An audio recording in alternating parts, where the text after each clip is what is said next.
we focus so much on the federal and state that we don't focus on what's going on locally, right? And so what's going on in your town, what's going on in your county, and those are where a lot of decisions are made.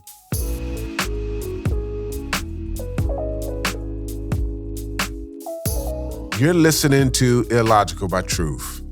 This podcast decodes the language, decisions, and hidden areas of local power that often seems illogical to residents. The goal of this podcast is to empower people to engage locally and to understand how significant it is to be aware and active at the local level.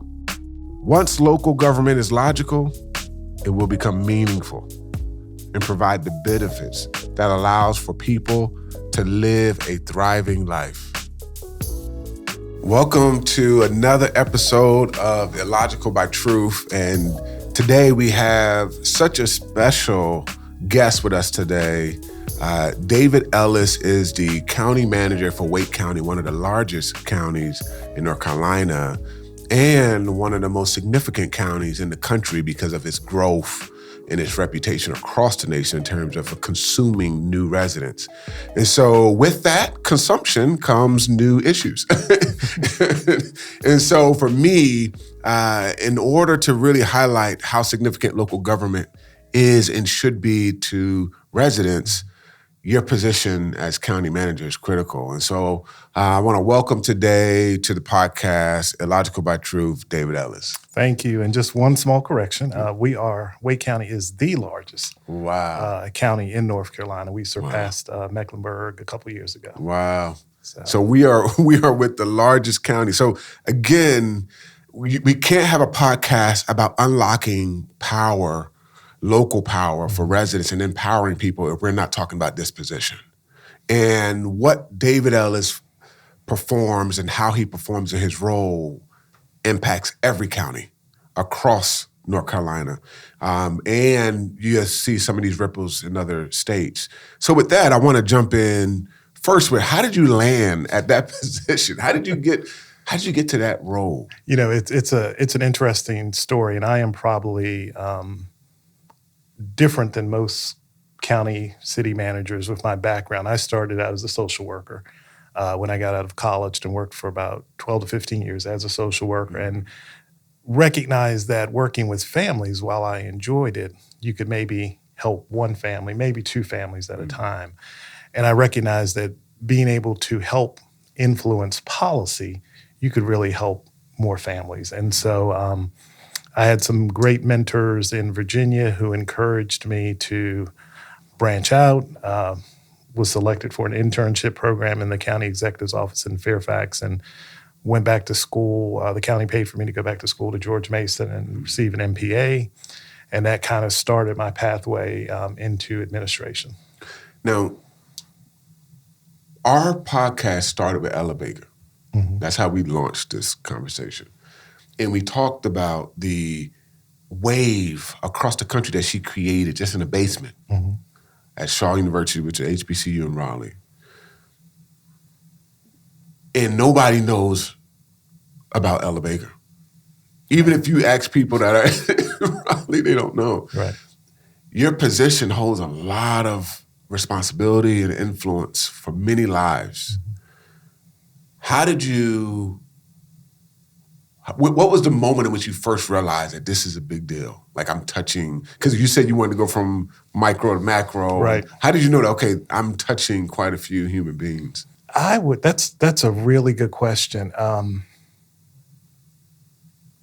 Probably, I'll come over and talk about COVID, but COVID was probably the moment it all came together, right? Because I believe most folks are more affiliated or aligned with the municipality that they live in.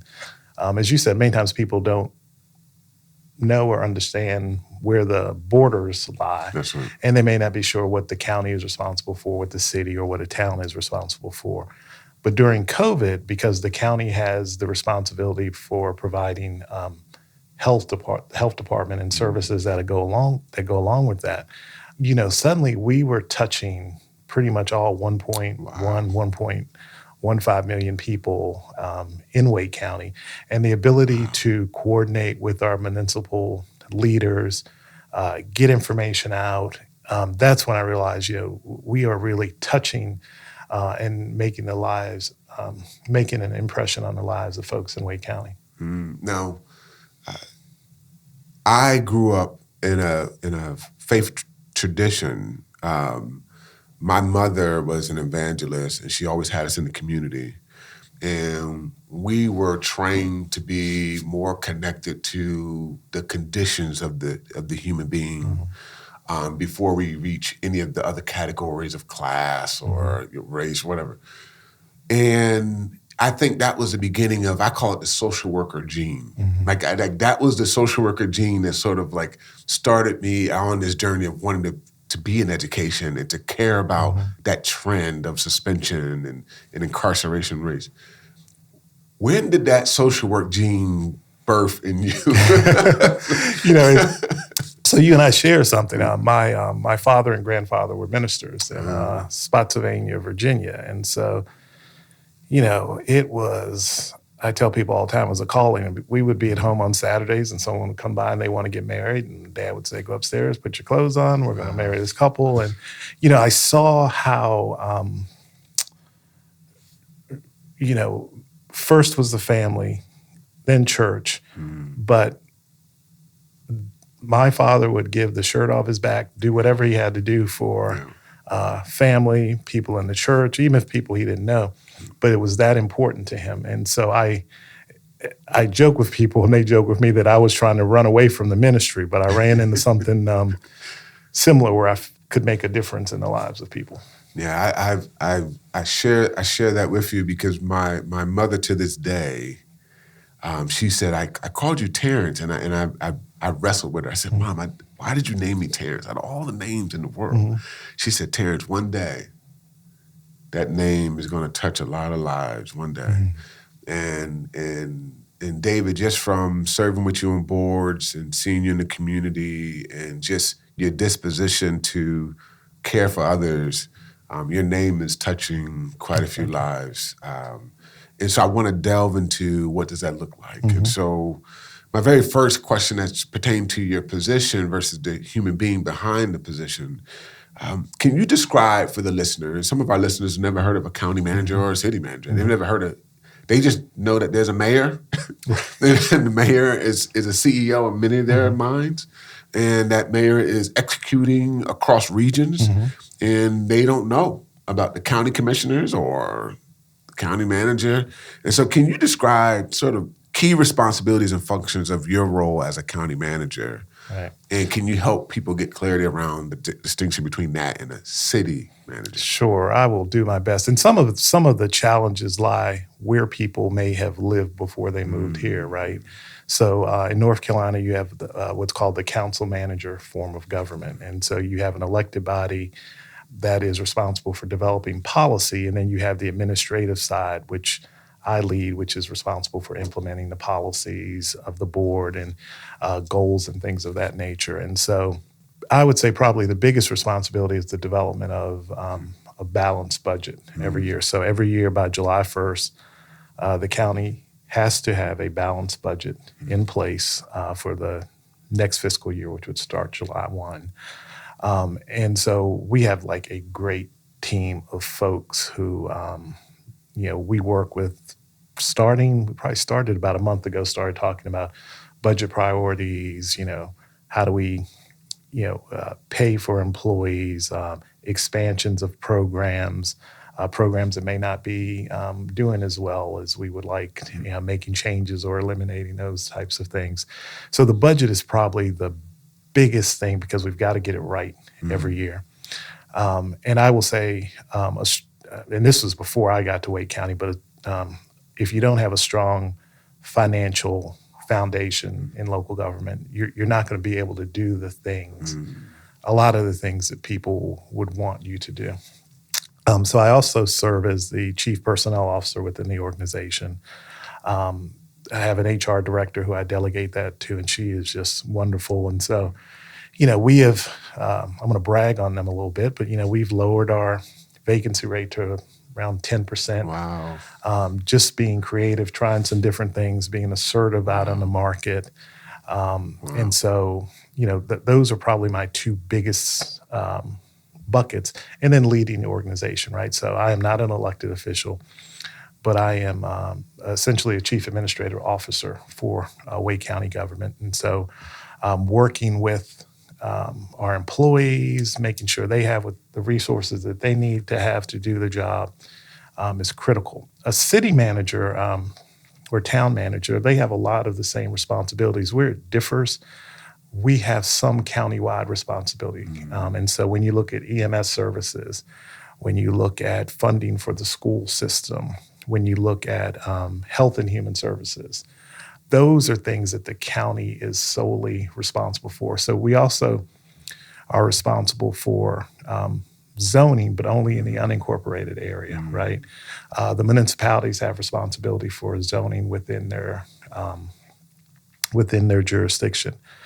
Some of the things that we do that are similar. So we work closely with Raleigh on housing affordability, looking at bringing new units online. I'm proud to say that a lot of the municipalities now have housing affordability plans that they've developed over the last 4 or 5 years. And now, how do we kind of bring all of those plans together into one for the county? And so I think that, there's that aspect that is, when you look at a town or a municipality, a lot of times they'll have recreation programs. Okay. We typically don't have recreation programs. We'll have parks, and in many cases we have kind of passive parks. Okay. But we've also led in terms of developing greenways and working with the municipalities to connect the greenways to the ones out there so you have more of a flow. The county took the lead on the transit referendum back in 2016, I believe. And so really, and again, these are things that we couldn't do by ourselves, but working with the municipalities to figure out how do we move people. And one thing I want to make sure I say is this area, this county in particular, the ability of the 12 municipalities in the county, nonprofit, school system, Wake Tech and others to work together is just amazing, because what you see is everyone's focus can stay focused on what's in the best interest of the county, right? Yeah. And sometimes other places, you can get, well, I want what's best for me over here, and things can get out of whack. And so this area has really done a good job of making sure folks are aligned, having tough conversations. We're not always going to agree, but being able in the end to say, okay, here's what's best. I want to rewind because one, you mentioned something that's pretty impressive in this season. We are seeing vacancies across all industries. We don't have teachers. We don't have bus drivers. We don't have city staff. This is all across the country. We don't have, we have vacancies in tech companies, everywhere. And for you to reduce the number of vacancies is actually really impressive for those who are listening on this recording. So I just wanted to say what the working conditions you're creating in your environment is actually pretty amazing to be able to accomplish that in this season. Yeah, and it's a lot of times we get focused on pay, right? And pay is an issue. I always tell people pay isn't an issue until it becomes an issue, and once it becomes an issue, it is challenging, right? But it's also about creating the culture of the organization. It's being able to recruit and tell people show people what the job is going to be, right? So in government, many times, here's an accountant 3. You read the job description, it's not very exciting. That's right. But our folks in HR and communications have done a really good job of helping people connecting that accountant 3 to the work that they would be doing and the outcomes and how it would help in the community. And so we our board has just been very supportive. They supported adding 2 days of wellness leave for folks, right? Recognizing that stress is real. Yes. Behavioral health issues are real, and giving folks the ability to say, hey, I need to I need a day. You still have to go through the process of getting it approved, but giving folks that opportunity. And so our board has just been very supportive. And I tell people, we've added positions because the other piece of it is a workload piece, right? If someone, we were going through the vacancy, and we had like a 21% vacancy at EMS a few years ago, that wears on the people who are still there. And so making sure that we can recruit, we've gotten very aggressive in our recruiting. We know where people are moving from to Wake County. And so when we are unable to find folks here, we'll target some of those areas, right?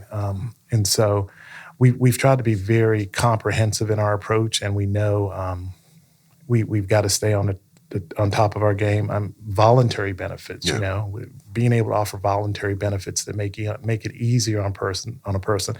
They don't cost the county anything, but they can sign up through HR. So we've really taken a comprehensive approach to recruitment and retention, right? We want to keep the folks that we have here. And so we've went through, we've had a compression study, we've adjusted some things. So that has helped to kind of stop folks from leaving and adjusting the workload. The organizational piece is what I've told the board, we've had good conversations about this, is, I can tell people, you can tell people you value them, right? But at some point they want to see how, right? Do your words match your actions, right? And so we've tried to be very thoughtful and strategic in that. And there's two, and I know I keep going backwards. You're dropping several nuggets. I want to make sure people hear it. You keep referencing your connection to the board or to the county, and you said you're not an elected official. Right. Can you help people understand that relationship of your role? Like, if you're not elected, how are you hired? Like, how do you exist? So in a council manager form of government, the council is elected by the people, and then they appoint an administrator, chief administrative officer, to run the organization. And so,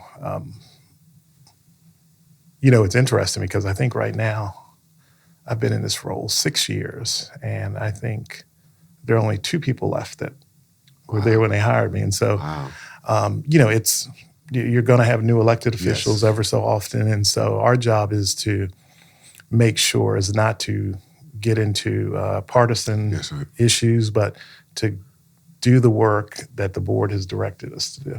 Now, thank you for clearing that up. Now I want to go to the budget. The budget is a small, 5-6 letter word, but it's actually a big process. And I've sat in the debates for the funding for public schools, and that's a meeting. Right. So I'm trying to get people to understand the weight that you have to balance, and there's no wrong answer. Right. Actually, people are really advocating out of need, and so you have people who don't want taxes to go up.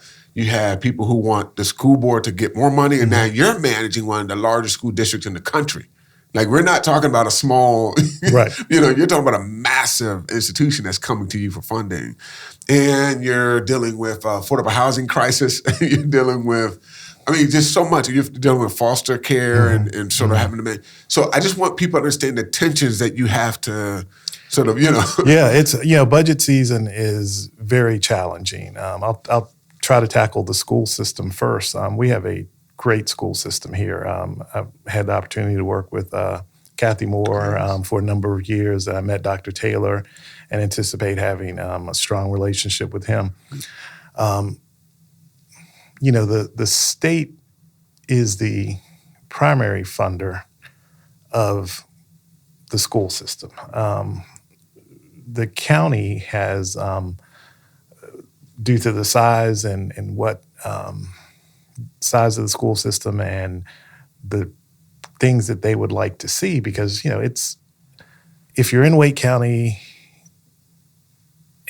versus Bladen County, the schools are probably going to be different sizes. You're going to need different number of administrators, all types of things. And so the county has over the years become kind of the secondary funder with the school system. And right now, I think the last budget was $660 million for the school system. And so there's that tension. And then I have an organization of about 5,000 employees, right? So I've got to make sure that we are looking at changes. So we're dealing with Medicaid expansion. We're we're going to be, we added some positions for Medicaid expansion, but it's not the positions. It's office space but even if folks are working at home, technology, things of that nature. And so I have to make sure that my priority is making sure that those 5,000 employees that work in Wake County have the tools and resources they need to be successful. And so, it's really it's a budgeting act. We depend a lot on our department heads to, when they come in and tell us, okay, here's what they're seeing. We're moving into, a few years ago, we started business planning meetings, and now we're in the process of developing a strategic plan. The county had never had a strategic plan before. And we have looking at including an equity lens along with that. So we're starting to pull some pieces together that will help us in the future make priority decisions, right? But it is a balancing act. I mean, budget season, I tell people, is not for the faint of heart if you're administrator, because I don't think people are asking for more than what they need, right? Yeah. It's just a matter of the bucket is only so big, and how do you kind of distribute it? And that segues neatly right into the next question. What are the specific challenges you face in your positions that seems pretty unique to your position, and how would that lens change if you were a city manager? That's a really good question. So a city manager is going to be focused on what they need to accomplish within that municipality.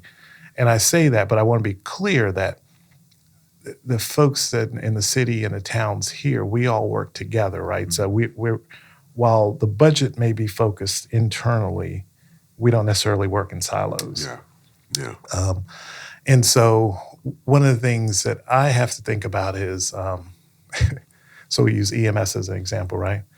How do we, in a county of almost 1.2 million people, make sure we have the resources to get ambulances and personnel across the county, right? If it's in a small, a constrained geographical area like Raleigh, okay. Yeah. But we've got to make sure we've got enough resources for Zebulon, enough resources for Wendell.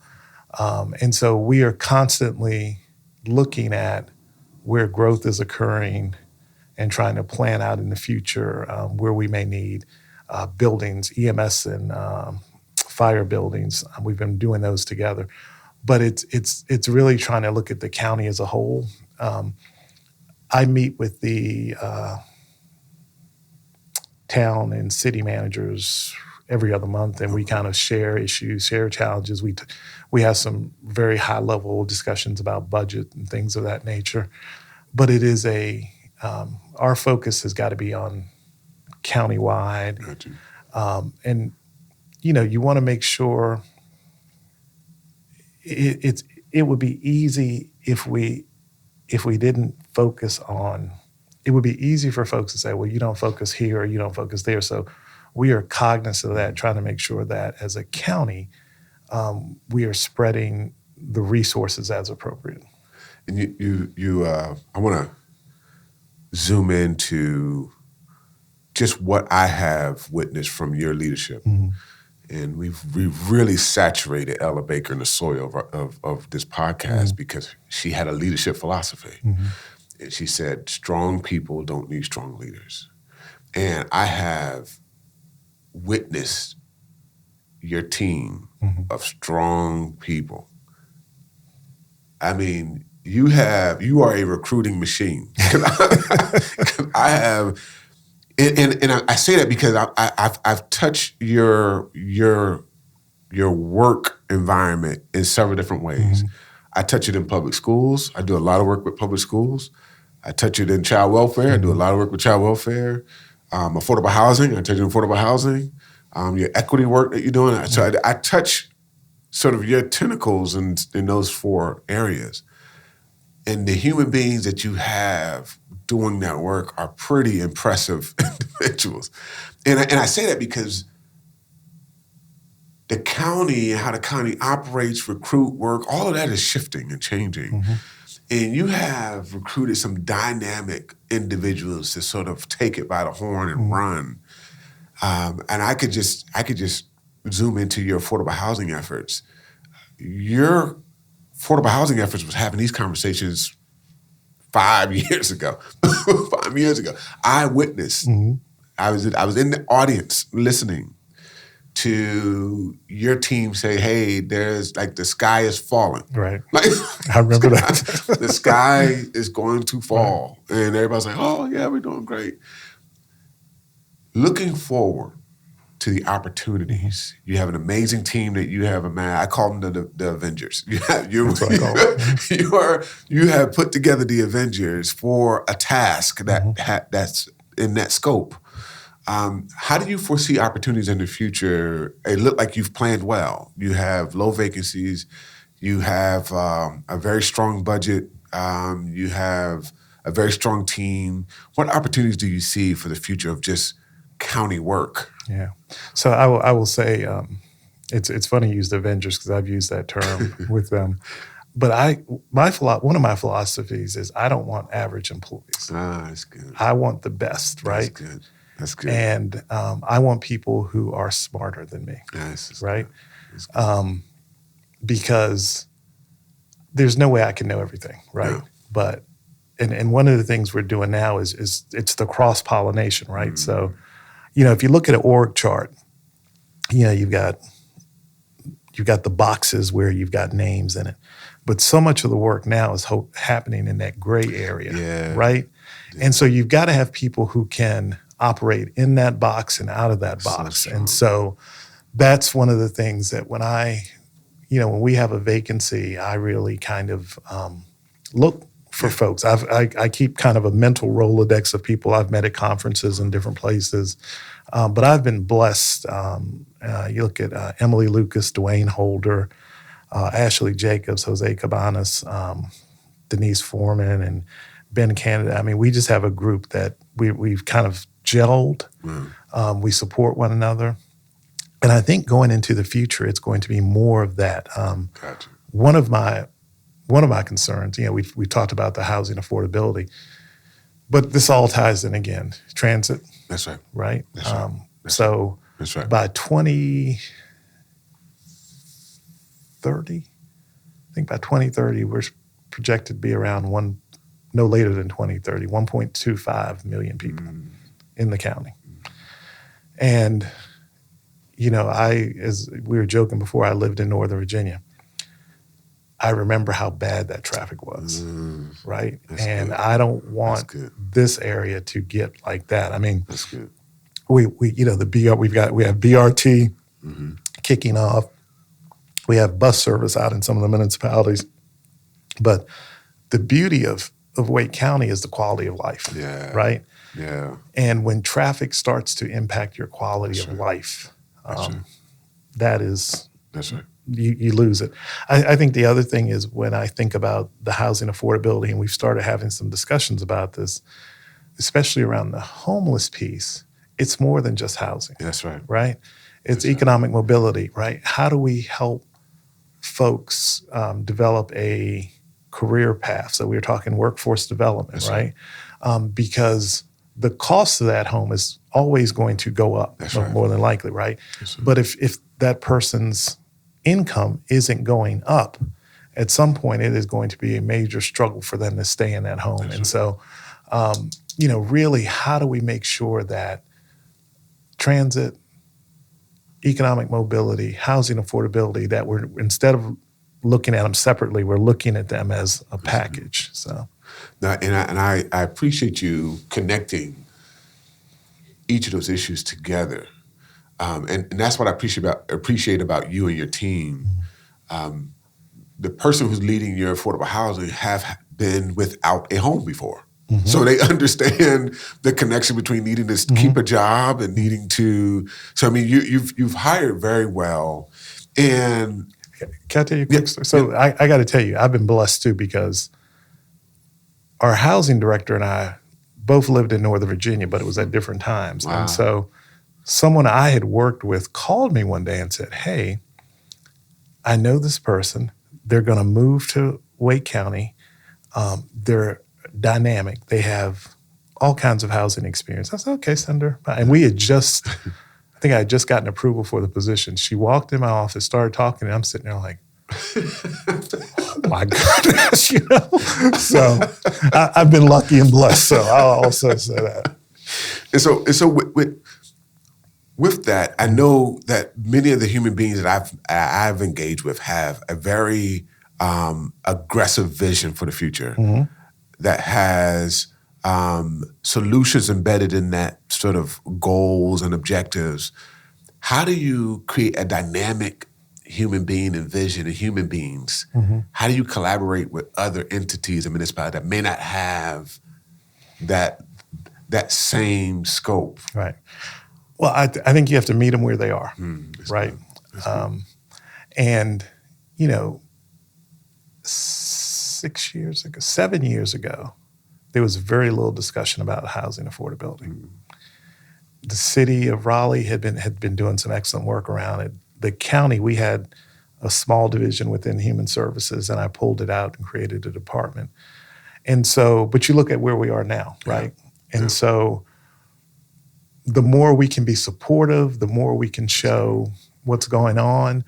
I think the other big thing is, and we've talked about this, we have to stop talking about AMI, right? Because there's a difference in saying 42,000 versus, just make this up, 60% AMI or something like that. AMI is not necessarily real to people, but when you start talking about, someone who makes 50,000 is barely hanging on, and you look in your office and you have people who are making that, it becomes it's more real, it's more tangible. That's right. And AMI is this average medium income, and that's used to determine who is living in conditions where their income is going more towards housing than it should. And so that is the metric by which they measure who needs affordable housing and who don't. And so the AMI is a moving target.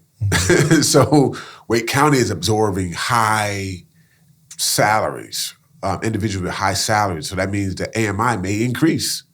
So affordable housing may be somebody for $80,000 a year or $100,000 a year. But if you say affordable housing, you're thinking $20,000 a year, $30,000. Right. And that's so. My first job as a social worker was actually working in a Section 236 property, right? And so the perception of folks was that they were not working, right?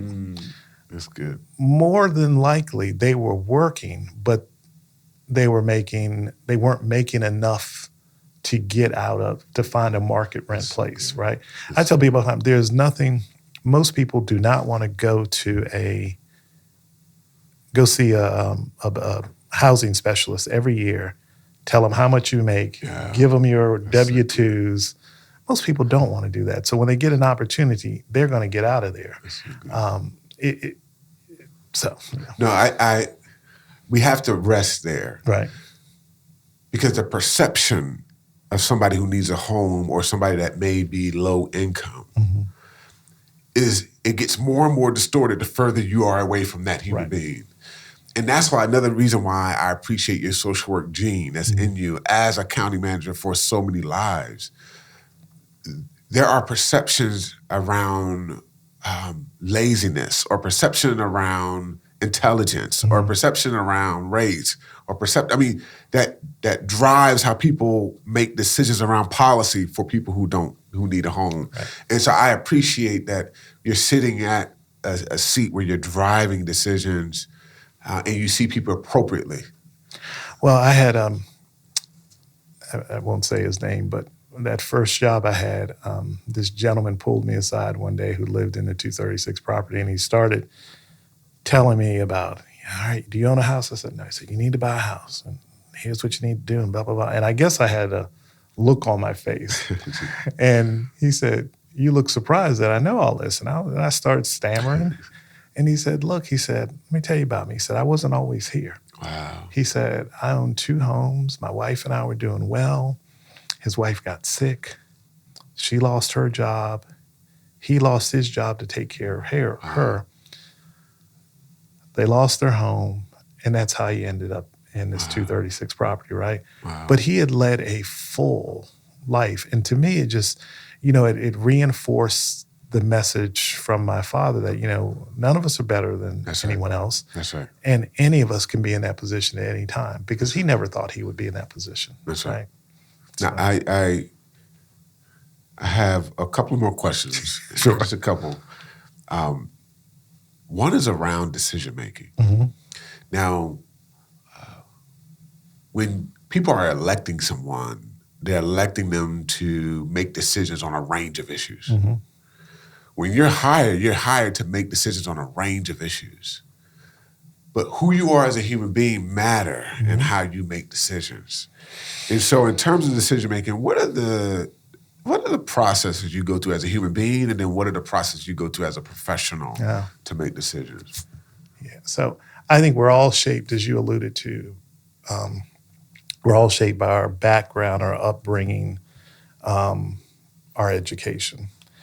And so, one of the things that I do with my team is I get feedback from them, right? I talk to them. We will get in a room and we'll kind of go through, and budget is a really good example. And we will challenge each other. They will challenge me in a heartbeat. One of the things I told each of them when they were hired was, I don't want you just to agree with me. If you see that, if there's a fallacy in my decision making, I want you to tell me and tell me why, right? Now, in the end, I still may go with the decision that I made, but I want them to feel comfortable bringing that up to me, because we all have our own blind spots, right? Yes. I have my blind spots. Others have their blind spots. But luckily, the group that I work with, they're so diverse in their background and upbringing and education that our blind spots aren't the same. That's so good. And so I will get all kinds of feedback from them, and I'll kind of mull it over. If I have to make a decision right away, I will, but I usually like to sleep on it. Yes. And then I'll come back and make that decision. Now, I want to sort of close out our conversation today with just 2 questions. One, you're in a very powerful position. You're responsible for a lot of funding, a lot of human beings, both staff and individuals living within the county. And most people don't even know you exist. Mm-hmm. How do you empower those who may be far from your table of decision making? How can they feel empowered at the county level? We've had somebody from the city. We had city council members in here, and they shared how they tried to. How can people listen and say, "Man, listen, this individual is holding a lot of power, or his organization holds a lot of power." What are ways in which they can influence or be a part of that process, that power sharing to future directions? I believe sometimes we focus so much on the federal and state that we don't focus on what's going on locally, right? Right. And so what's going on in your town, what's going on in your county. And those are where a lot of decisions are made, funding for the school system. When you think about EMS, we talked about EMS and making sure we have enough vehicles and people throughout the county that people can be seen when they need to be seen. We stream a lot of our meetings. We meet the first and third Mondays of the month. We just had a meeting yesterday at 2:00, and there were maybe maybe 5 people in the audience that weren't staff. And I get it, it was at 2:00, but even at our 5:00 meetings, we don't get a large turnout. Now, on one hand, that means we haven't messed anything up, right? But I think on the other hand, there's an opportunity for them to engage with their elected officials, talk about what their priorities are, and one of the things we've done the last couple of years is we've had budget meetings out in the municipalities. So we went north and south, and then east and west. Very low turnouts, right? Yeah. But I say all that, and I'm gonna also say it's a different day, right? Technology makes things differently, different, and so our board gets a number of emails or correspondence to our clerk's office, and so I don't know if we're going to ever return back to the days where you have kind of a town hall meeting and people show up and they're going to tell you what their priorities are, when it's easier to zip out an email and know that it's going to be read, know it's going to be digested. So that's good. And I share all the time that in that basement at Shaw University, which is not too far from here, the sit-ins were negotiated, strategy was built, trainings, and it changed the country. But people don't realize that the sit-ins, that's a local issue. Right. That's local. I mean, desegregating the schools, that is local. It is. Bus boycott, that is local. Like I'm trying to tell them, like the resume for local activism. Yes. Yeah. No, you're absolutely right. Yes. And so I appreciate you highlighting that the weight of local decisions is extremely significant. And you can't overlook your county manager. You can't overlook your city manager. You can't overlook your commissioners, your council members. And so I just thank you, David Ellis, for operating at this time in our country where it's there's tremendous changes, how people want to work, live, travel, engage. And so your vision, your leadership during this season has been wonderful. How can people follow you, follow David Ellis, your work? How can they get in touch with you and follow you? Sure. And so on, is it X? I guess X now. Yeah. And Thread, it's Wake. If you type in Wake County Manager, I'll pop up and I'll post some things on occasion, or our comms department will post some things. They can email me. They can call me.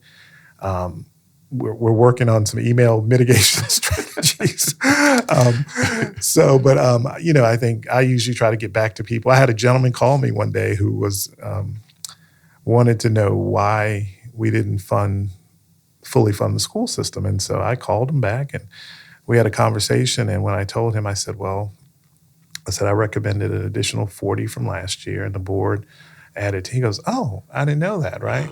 But it was just a good conversation, right? Because sometimes people miss, they may see the headlines, but not the details. And so, in the conversation, he was, was like thankful, glad we had the opportunity to talk. And I encouraged him. I said, next year when budget meetings, come on out, there's an opportunity. And so, I think going to budget meetings or sending in correspondence about your budget priorities is important. But I also think being engaged throughout the course of the year, following what's going on, parks, greenways, those decisions are being made. And, sometimes if the board doesn't hear from folks. Yeah. So, that's right. Yeah. And I want to close out with a story from a faith leader who shared their call to action from being in a meeting with you. And we have a foster care system who is in need of foster parents tremendously. And most individuals who are leading government entities are used to contracting with other organizations to accomplish certain goals and objectives. This faith leader said that there was a call to action of the faith community to step in. And again, historically, social work was birthed out of the faith tradition, and much of the responsibility of foster parenting and caring for the homeless was at the doorstep of the faith community historically. Yeah. And so before it became your obligation, it was the faith community obligation. And so he appreciated you honoring that history and placing emphasis on a community that was once at the forefront of these issues and have been in their perception, been pushed more to the back of that conversation. And so he said there's a call to action to try to find parents for 500 kids or over 500 kids. And also there's a call to action to activate affordable housing through the faith community. And so I just appreciate you not just sitting in your role and operate through sort of orthodox, traditional methods, but also engaging people who feel that their voice have been relegated to the back seat. You know, foster care for me is really personal. And I look at where we are now and I just go, we have got to do better, right? We have got to do better. We have gone from, and around COVID, I think we had around 200 foster care families. We're down to less than 100 now. Wow. And I sat, not this past July, but July of 22, I went down to the African American Cultural Arts Festival, and I sat at the foster care booth. And I engaged and watched staff engage with people who were interested or who were walking by. And, you know, there were a number of folks who were tired, right? They were kind of the elders of the community. Like they've put in their work. Right. But there also were others who you could just tell there was a perception that these kids were broke. Wow. Right? And, you know, one of the things we're working on now is, you know, we have to change that narrative, right? These kids may have had challenges, but they're overcoming those challenges. And you can help them overcome those challenges. And so I am focused on that. Our Health and Human Services Director, Annette Bowler, has been working on some things with her staff. You know, no one wants children to go into foster care, right? But there are cases where it's in the best interest of that child and that family for a temporary stay. And so I think this community can do better. You alluded to, I don't think we've tapped into the faith organizations as much as we could. And I had that one meeting, and I actually have on my calendar to schedule another one because I think I'd like to really activate them, right? Now, again, thank you for your leadership. And also thank you to the listeners for tuning in every episode and supporting the podcast. This is an opportunity for you to hear about a position that most people don't even know exists, for you to hear how decisions are made, how budgets are sort of thought through, but also to see the human beings that are making the decision. I think that's most significant. But again, Illogical by Truth is trying to make sense of local government for people who don't live and operate in that space. And so hopefully today you've had a nugget from David Ellis in terms of what does it mean to be a county manager. And hopefully many of you get a chance to reach out to your county manager, wherever you are, or your city manager, wherever you are. And just to learn more about that role. That role is very significant. They are the ones that do the work after the policy is made. And so thank you again for tuning in. Thank you again for supporting Illogical by Truth. Until again, you have a wonderful evening.